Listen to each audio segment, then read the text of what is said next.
In the history of popular entertainment, there are very few people who knew how to use publicity, advertising, and even controversy to their benefit, like P.T. Barnum. He knew how to use intrigue and human curiosity to draw a crowd. From his beginnings showcasing Joyce Heath, an elderly woman he claimed was nursemaid to George Washington, to his partnership with Charles Stratton, who went by the stage name Tom Thumb, the man in perfect miniature. He understood the power of marketing and attraction.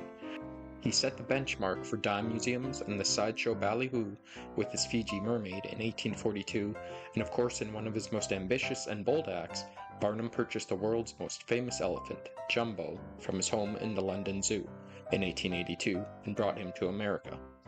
One endeavor would bring together the fame he had built with elephant attractions with his business advertising.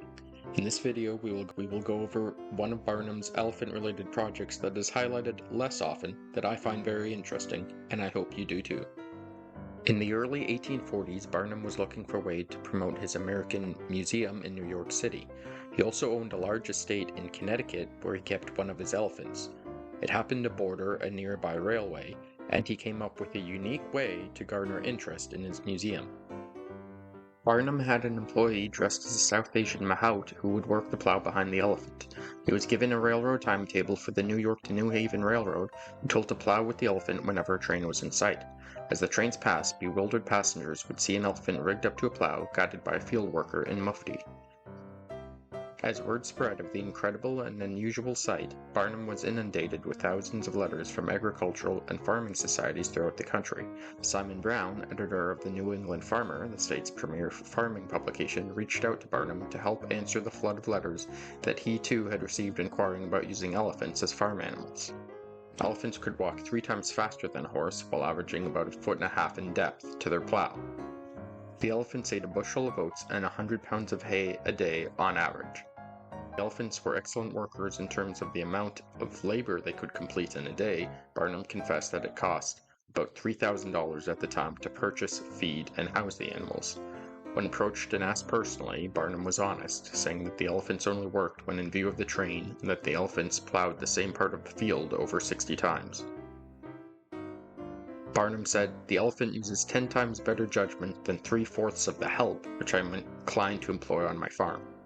On the whole, he is a very honorable, industrious, intelligent, and well-behaved farmer. Nevertheless, I cannot consciously recommend elephants as the cheapest workers on the farm. Feeling bad that some may try to use elephants as draft animals themselves, Barnum confided in his memoirs that he would write back to anyone who inquired with a letter in an envelope marked strictly confidential.